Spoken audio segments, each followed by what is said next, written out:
Silêncio, vira pra frente, prestar atenção aqui. Vai ter que limpar isso.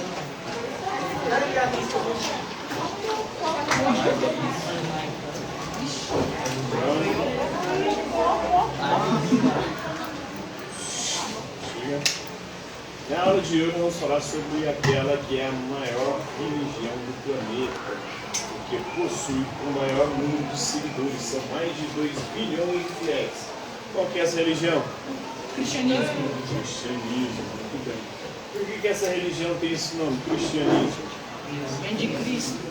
Por causa de seu fundador, Jesus Cristo. Cristo que é uma palavra de origem grega, não é hebraica. No hebraico, o equivalente a Cristo é Messias. Messias e Cristo é o mesmo significado. O que significa Messias e Cristo? Vocês sabem? Oi? Messias e Cristo significam ungidos. Então significa que Jesus é o ungido do Pai, que ele foi enviado, ungido pelo próprio Deus, para salvar a humanidade. E Jesus, você sabe o significado de Jesus? Qual é o significado? Tá vendo? Jesus, essa palavra de origem hebraica, vem do hebraico Yeshua. Yeshua significa Deus salva. Então Jesus é a salvação de Deus para a humanidade. Então, Jesus Cristo, o significado dessa palavra, Jesus também é chamado de Emanuel. Emanuel significa Deus conosco. Então, são algumas denominações, alguns significados das denominações que Jesus recebe ao longo da sua vida. O cristianismo, como uma religião do planeta, ela tem um livro sagrado. Qual que é o livro sagrado dos cristãos? Bíblia. Como que é dividida a Bíblia? Versículos. Capítulos, versículos e livros. Bíblia vem do hebraico. Vamos sentar cada um nos seus lugares aí. Bíblia, aliás, vem do grego. Biblos. Biblos significa livros. Então a Bíblia é um conjunto de livros. Quantos livros formam a Bíblia, vocês sabem? 73, né? Na católica, 66 dos protestantes e evangélicos. Tem uma diferenciação. A diferenciação está onde, vocês sabem? Tem alguns livros a mais. A católica tem os livros a mais, mas de quando? Do Antigo ou do Novo Testamento?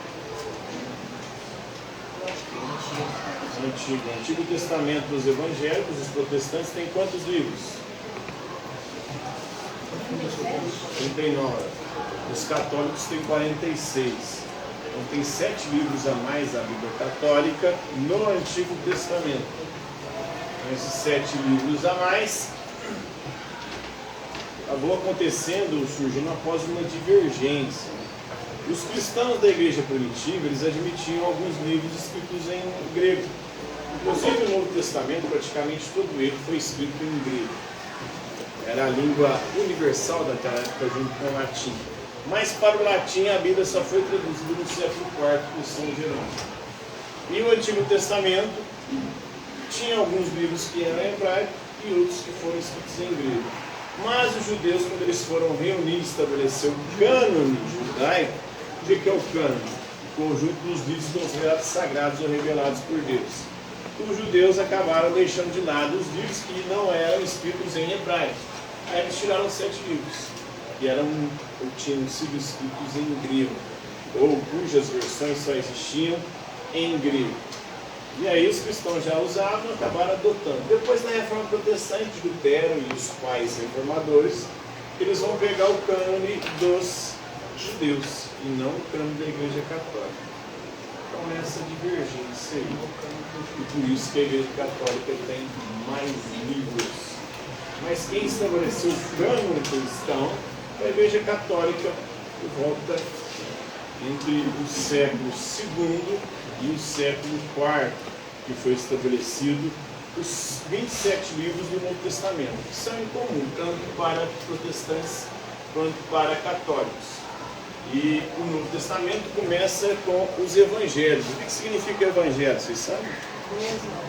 Boa nova ou boa notícia. Qual que é a boa notícia que os evangelhos vêm trazer? A boa notícia da salvação, da ressurreição, do reino de Deus que Jesus veio trazer.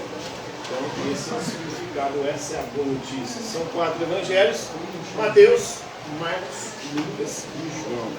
Depois dos evangelhos nós temos Atos dos Apóstolos. Apóstolos, vocês sabem o significado de apóstolo? Enviados. Apóstolos foram aqueles que foram enviados pelo próprio Cristo. Então, para ser apóstolo, você tinha que ter conhecido Jesus pessoalmente. E quantos eram os apóstolos? 12. Um traiu Jesus, saiu. Segundo a tradição, teria suicidado. Segundo outras versões, ele teria comprado um campo com as moedas, e nesse campo que ele comprou, ele caiu num buraco e morreu. Tem versões diferentes aí. E aí, mas logo depois que Judas abandonou, os apóstolos elegeram outro para colocar no lugar dele, que foi o Matias. Paulo vem depois. Paulo, inclusive, é considerado um abortivo, porque ele não conheceu Jesus pessoalmente. Então, Matias foi eleito justamente porque ele conhecia Jesus pessoalmente. Tinha um grupo dos 12 que representava as 12 tribos de Israel. As 12 tribos de Israel vêm lá de Jacó. Jacó, que era filho de Isaac, irmão de Esaú. Jacó teve 12 filhos, que viraram as 12 tribos de Israel. Por isso Jesus convoca 12 apóstolos, 12 enviados. Mas tinha um grupo mais amplo, que era o grupo dos 72. No grupo 72, eles tiraram um deles, que foi o Matias, e depois veio Paulo. Paulo era um assassino de cristãos. Nos Atos dos Apóstolos, no começo, Paulo está perseguindo e mandando matar cristãos. Você falou que Paulo não conheceu Jesus, mas Jesus apareceu para Paulo na conversão dele. Sim, mas ele não conheceu Jesus pessoalmente, Jesus encarnado. Ele conheceu Jesus ressuscitado. Para ser apóstolo, tinha que ter convivido com Jesus enquanto ele esteve na terra aqui. E sempre com controvérsias teológicas e problemas teológicos de Paulo, porque depois de 40 dias ocorre a ascensão de Jesus ao céu. Depois dessa ascensão, Jesus não volta mais. Voltou só por causa de Paulo. Paulo é tão especial assim. Provavelmente o que Paulo viu não foi o próprio Jesus Cristo. Aí tem uma série de divergências aí na teologia em relação a isso. Paulo, assassino de cristãos, que participou do assassinato, da morte por apedrejamento do diácono Estevão, ali na igreja primitiva. Aí Paulo um dia estava indo perseguir e matar cristãos em Damasco, montado a cavalo. No caminho apareceu Jesus para ele e disse: Saulo, Saulo. Ele se chamava Saulo, não Paulo. Saulo, Saulo, por que me persegues? E aí ele cai do cavalo. E nessa queda ele acaba ficando cego, aparecem escamas nos olhos dele. Depois ele passa por um processo de conversão e muda o nome de Saulo para Paulo. Paulo significa pequeno. Então, seria o pequeno, o menor dos apóstolos. Jesus gostava de mudar o nome de seus discípulos. Ele muda o nome de Pedro. Pedro antes se chamava Simão. Simão significa algo frágil, quebradiço, fácil de ser destruído. Aí Jesus fala: de hoje em diante, você não vai mais chamar Simão, você vai chamar Pedro. Pedro significa rocha. Aí Jesus disse: Pedro, tu és pedra, e sobre ti edificarei a igreja, e as portas do inferno não prevalecerão contra ela. Tudo que ligares aqui na terra será ligado também no céu, tudo que desligares aqui na terra será desligado também no céu. E a Igreja Católica, ela defende que ali Jesus teria escolhido Pedro como o primeiro Papa, o primeiro líder da Igreja Cristã. E então Pedro seria o primeiro Papa. Agora os evangélicos questionam, porque logo em seguida dessa passagem que tem em Mateus 16, Jesus fala lá para Pedro: afasta-te de mim, Satanás, porque Pedro fala umas merdas lá, né? Jesus já faz. Mas depois Jesus vai aparecer, depois de ressuscitado, para Pedro fala: Pedro, tu me amas? Sim, Senhor. Tu sabes que eu te amo. Ele fala: então apacenta as minhas ovelhas. Pedro, tu me amas? Porque Pedro tinha negado 3 vezes Jesus. Depois Jesus vai e confirma. Jesus fica aparecendo 40 dias ali para os discípulos. Depois de 40 dias tem a ascensão aos céus. Aos céus, ele tinha prometido o Espírito Santo. 10 dias depois da ascensão, 50 dias depois, acontece o Pentecostes. Ele tinha prometido o Espírito Santo para a igreja. O Espírito Santo desce, os apóstolos estavam reunidos no cenáculo, junto com Maria, e o Espírito Santo de Deus desce do céu como línguas de fogo. E ali os discípulos começam a falar em línguas, né? Línguas diversas, e começam a pregar a palavra de Deus. Eles estavam com medo nesse primeiro momento, ali eles adquirem coragem e começam a espalhar o Evangelho por todo mundo. Mas se não fosse Paulo, né, com a sua conversão, ele que é o maior autor do Novo Testamento. O Novo Testamento ele tem 27 livros, 13 ou 14, não me lembro certo, são escritos, ou são livros, cartas de Paulo. A maior parte do Novo Testamento foi escrito por Paulo. E ele foi responsável por levar o cristianismo para fora do mundo judaico. Até então, o cristianismo se resumia ao mundo judaico ali, com Pedro na liderança da igreja, mas uma propagação do cristianismo bem precária, bem pequena ainda. Paulo que vai expandir, levar para os gentios, para os pagãos, para os povos politeístas, para os povos que acreditavam em outros deuses e outras religiões. Então é Paulo que vai ser responsável por expandir. Se não fosse Paulo, provavelmente o cristianismo não teria chegado à dimensão que ele chegou hoje. Não teria passado de um pequeno movimento religioso, como inúmeros outros que surgiram naquela época. Só no tempo de Jesus existiram mais de 100 taumaturgos. Você sabe o que é um taumaturgo? Taumaturgo é uma espécie de profeta que realiza milagres, realiza feitos grandiosos em nome de algum Deus. Então, só naquela região ali, no tempo de Jesus, tinha uma galera fazendo a mesma coisa que Jesus. Mas a narrativa de Jesus acabou sendo predominante, e grande parte disso graças a Paulo, que foi o grande propagador. Então tem as cartas de Paulo, depois dos Atos Apóstolos. Depois da carta de Paulo tem as cartas apostólicas de alguns apóstolos, como Pedro, Tiago, João. E por último, nós temos o livro do Apocalipse, que teria sido escrito por João. João teria recebido uma revelação. Apocalipse é uma palavra de origem grega que significa revelação. Jesus teria revelado, ou o Espírito Santo teria revelado a João o Apocalipse, ou aquilo que eles estavam sendo dos tempos, que para eles era naquela época.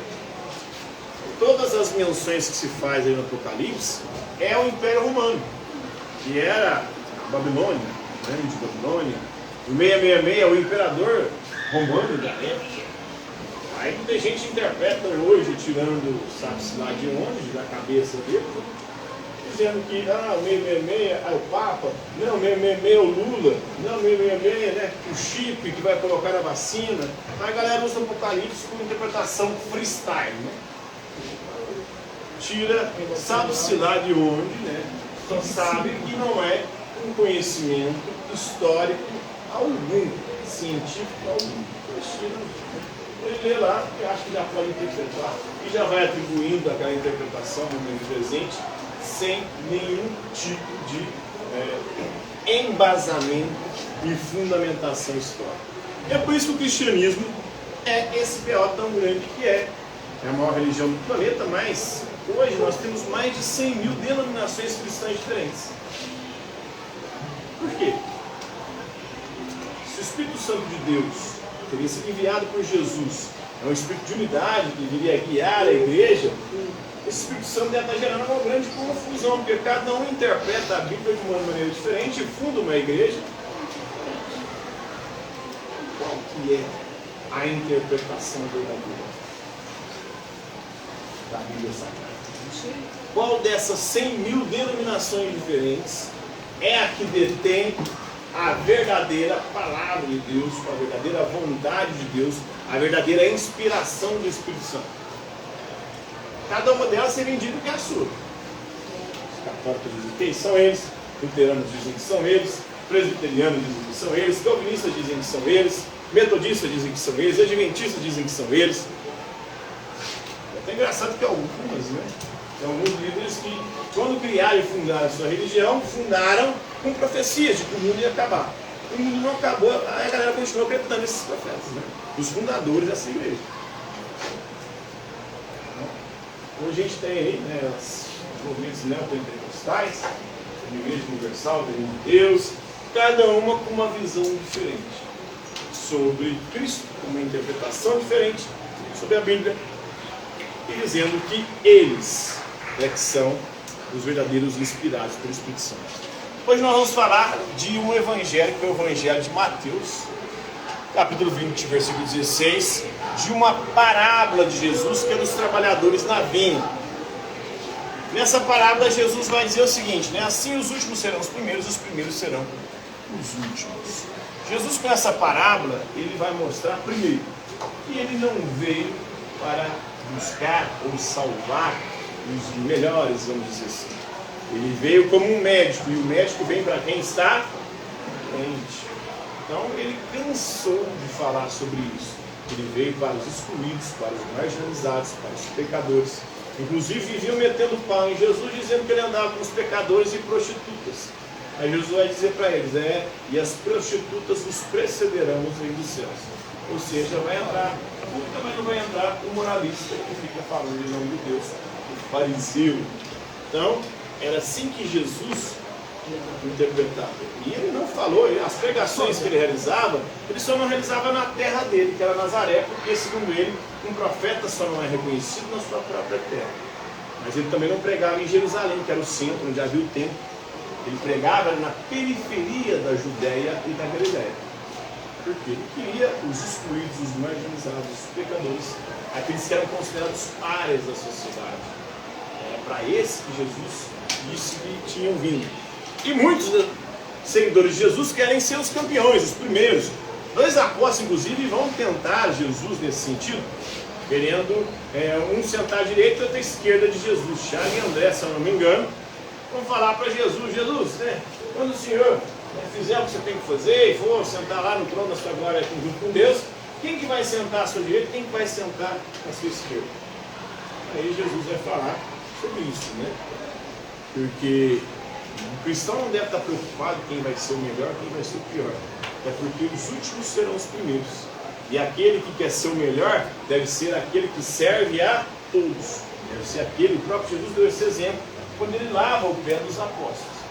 Então, o discípulo que mais agrada a Deus é aquele que mais serve e é aquele que não fica reclamando de outros. É igual vai acontecer no caso dos trabalhadores da vinha, né? Deus age por meio da graça eterna. Então, para Deus não importa se você passou sua vida inteira servindo a Deus ou se você converteu para mesmo. No dia do juízo final, todos vão receber o mesmo prêmio, que é a vida eterna, a salvação, a ressurreição. Essa pregação aconteceu entre os anos 27 e 29 depois de Cristo, na região da Galiléia. Jesus é o Messias, como eu disse, Messias significa ungido. Ele é o Filho de Deus, a segunda pessoa da Santíssima Trindade. Os cristãos acreditam que é um só Deus em três pessoas: Pai, Filho e Espírito Santo. O Pai, o Criador; o Filho, o Redentor, o Salvador da humanidade, que se sacrificou para nos salvar; e o Espírito, o Santificador, aquele que Jesus enviou para guiar a sua igreja. Então, o Messias e Filho de Deus, durante a sua pregação na Galiléia. Na parábola tem o proprietário, que é o dono da vinha. Ele provê a graça de Deus, ele representa o próprio Deus, porque ele sai chamando pessoas para trabalhar na vinha dele durante o dia inteiro. Ele sai de manhã, sai no meio da manhã, sai na hora do almoço, sai no meio da tarde, sai no fim da tarde. E todos receberam o mesmo pagamento no final do dia. E aqueles que tinham começado a trabalhar primeiro ficaram putos, revoltados. Falaram: peraí, vai trabalhar um dia inteiro esse sol escaldante, desgraçado aqui, e você vai dar o mesmo prêmio para todo mundo? Estou falando, a lógica de Deus não é a lógica dos seres humanos.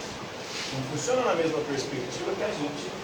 A gente tem uma lógica de hierarquia, uma lógica de justiça, onde quem vai mais merece mais. Deus não está nem com isso, né? O Deus de Jesus não tem isso. Ele não contabiliza débito nem crédito.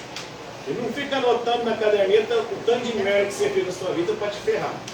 Se você se arrepender das suas merdas e se converter, não importa. E se você fez muita coisa boa durante a sua vida, isso também não vai importar no final da sua vida, se no final dela você abdicar dessa fé, dessa crença, ou desconverter, vamos dizer assim. Então ele não fica anotando lá. Deus não é um contador. Deus não funciona na lógica que hoje a gente chama de lógica capitalista. Apesar de que muitas igrejas usam essa lógica capitalista, principalmente com o que é chamado de teologia da prosperidade. A teologia da prosperidade hoje prega que se você crer em Deus, se você pagar o dízimo dessa oferta, Deus vai abençoar a sua vida e você vai prosperar economicamente, você vai ficar rico. Eu esqueci de falar isso para Jesus e para os apóstolos. Nenhum deles ficaram ricos, pelo contrário, todos se fuderam e morreram. Jesus foi crucificado, Pedro, segundo a tradição, foi crucificado de cabeça para baixo, Paulo foi degolado, o diácono Estevão foi apedrejado, o outro Tiago foi também apedrejado, André foi crucificado em forma de giz. O único apóstolo que, segundo a tradição, não morreu assassinado foi João, que morreu de velhice, quase 100 anos de idade. Isso foi escreve no livro do Apocalipse, lá no final do século I. Então, os primeiros cristãos todos, eles morriam assassinados. Não tinha esse negócio de você crer em Deus, você vai ter uma vida boa, próspera. Não. Jesus fala, você vai me seguir, então pega a sua cruz. A cruz é sinal de quê? De dor e sofrimento. Você quer seguir Jesus, não vai ter vida fácil não, meu amigo. Vai ser só provação, dor e sofrimento. Vai ter essa graça, vai ficar rico, milionário, e sua vida vai ser abençoada, tudo vai dar certo. Isso aí é ninguém que usa esse discursinho para poder ganhar dinheiro, né? Poder receber dízimos poucosos e ofertas muito boas, e assim ficarem milionários. Então a galera da internet aí e outras igrejas fazem isso, né? Mas se você olhar para os evangelhos, para a história do Novo Testamento, você não vai ver hora nenhuma, nenhum seguidor de Jesus Cristo tem uma vida próspera, tranquila e mansa. Paulo ali, todo momento ele está fugindo de um lugar para o outro, porque estão querendo perseguir e matar ele. Mesma coisa com todos os outros apóstolos. É vida de perseguição. Por quê? Porque denuncia o que há de mal e errado no mundo. O próprio João também, que veio preparar o caminho do Senhor, denunciou lá o Herodes. O Herodes tinha casado com a mulher do irmão dele, e aí a Salomé ficou puta, mandou e pediu a cabeça do João Batista. Os profetas todos do Antigo Testamento foram assassinados, perseguidos, mortos. Se você for ver, poucos foram os que tiveram uma vida longa e próspera. Tiveram uma vida longa, foram até meio contraditórios também, que foram os mais pecadores. Você pegou o rei Davi da vida, né? Tanto que Davi foi mala, e como é que Deus escolhe um caboclo daquilo, né? Ele queria pegar a mulher de um soldado dele, para pegar a mulher, ele manda o soldado para frente de batalha para ele morrer, para poder ficar com a mulher do caboclo, né? O Salomão teve mais de 1000 mulheres, que era considerado mais sábio. A sabedoria está em conhecer muitas mulheres. Como é que funciona isso? Saúl era um merda, né? Tanto que ele perde o reinado de Davi. A Bíblia conta a história em vários aspectos, em vários pontos, né? Tem muitos problemas.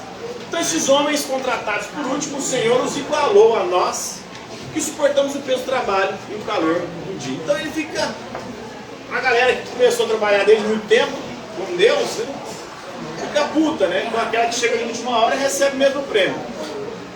Então essa é a interpretação. Primeiro, uma das interpretações que há sobre esse trecho, a interpretação de que ali é Deus. Deus primeiro escolheu quem? O povo judeu. O povo judeu não quis aceitar Jesus. E aí, Jesus veio e estava chamando a galera de última hora. O povo judeu que viveu toda a vida seguindo Deus de Israel, muitos que acabaram até ficando fora, né? Por conta disso. Outra interpretação é também a interpretação particular, individual. Não importa quanto tempo você segue ou você serve a Deus para o cristão. O que importa é se você se converteu ou não. Você se converteu e buscou viver conforme a graça e a vontade de Deus, vai ser salvo. Pode ter sido ontem, pode estar servindo a Deus a sua vida inteira. Para Deus não importa porque Ele não tem um caderno de contabilidade lá contando as merdas que você fez e as coisas certas que você fez na vida. O que importa é se você converteu de coração sincero e buscou viver de acordo com a vontade de Deus, deixando com que a graça de Deus atuasse sobre a sua vida. Então é isso aí. Esse é o trecho aí de Mateus. Mateus que está na Bíblia e é um pouquinho sobre a religião cristã. A religião, eu disse, tanto quanto problemática, porque tem muitas interpretações hoje em dia em relação a ela. E uma galera que prega coisas que contraditórias em relação ao que o próprio Cristo pregava, ao que está escrito no Novo Testamento E para o cristão é a palavra de Deus. Então ele pega uma parte, mas esquece de um monte de outras partes. É isso que acontece. Infelizmente, aí, dentro das religiões cristãs, não sei se é felizmente ou infelizmente, a galera pega versículos isolados e não pega a obra e a história como um todo.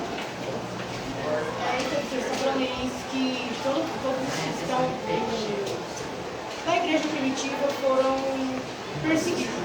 Mas pensa, se todos foram perseguidos, todo mundo até hoje, muitos que são sem mortos por causa da fé, é à toa, se não é real, então as pessoas vão continuar perseguindo, porque não é real, se não é verdade, por que as pessoas continuam então matando? Porque Jesus disse que a gente teria aflições.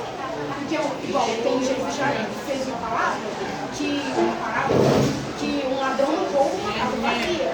Então, se as outras pessoas têm tanta perseguição para a igreja, é porque não é verdade? Foi. Aí o problema é que as outras religiões também têm casos de perseguição e morte, né? Mas se eu comparar com o cristianismo, sim, mas de outras religiões também há perseguição e morte. Guerras e conflitos religiosos existiram praticamente em todos os momentos da história da humanidade. E um grupo religioso ou outro sempre foi perseguido e morto, mesmo não sendo cristão. Então, esse parâmetro é meio complicado para você julgar que essa é a religião verdadeira, né? Porque outras também foram perseguidas. Em algumas regiões são muçulmanos que são perseguidos e mortos. Em algumas regiões são budistas que são perseguidos e mortos.